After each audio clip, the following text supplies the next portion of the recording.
Մոտ 390 միլիոն դրամի գույք ու 460 միլիոն դրամ է դատախազությունը պահանջում ՀԿ փոխնախագահ նախկին падգամավոր Վարան Բաղդասարյանից։ Դատախազությունը պահանջում է բռնագանձել թվով 13 անշարժ գույք, որոնցից 10-ը գտնվում են Լոռու մարզում։ Դրանց թվում դատախազի խոսքով հողամասեր են, դեղատուն, բնակարաններ ու խանութ։ Պահանջում է բռնագանձել նաև Երևան քաղաքի կենտրոն վարչական շրջանում գտնվող 2 գույք, 1 բնակարան եւ 1 բնակելի տուն, ինչպես նաև 1 անշարժ գույք Տավուշի մարզի Դիլիջան քաղաքում։ Դատախազությունը նախկին падգամավորից նաև 3 տրանսպորտային միջոց ու 2 իրավաբանական անձում մասնակցություն է պահանջում։ Դրանց թվում նաև ՎԱԲԱ ընկերությունը, որին պատկանել է Վանաձորի Մայնեխի հասցեում գտնվող ճամբարն ու նույն մարզում ռեստորանային համալիրը։ Պահանջվում է նաև ավանդներ, փոխառության պահանջի իրավունքներ շուրջ 45 միլիոն դրամի չափով։ Սահմանադրական դատարանը ապրիլի 16-ին ապօրինի ծագման գույքի օրենքը սահմանադրական ճանաչելիս 2 մեկնաբանություններ արել, որ բռնագանձման ենթակա է այն գույքը, որը պաշտոնյան ձեռք է բերել պաշտոնը ստանձնելուց հետո,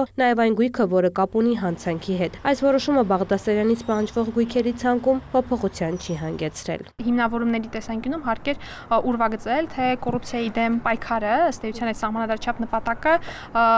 որ գույքերի նկատմամբ է կիրառելի, պահանջում ներառված, եւ ըստ էության դատախազությունը եկել է եզրահանգման, որ պահանջում ներառված բոլոր գույքերի նկատմամբ կոռուպցիայի դեմ սահմանադրչափ պայքարի նպատակը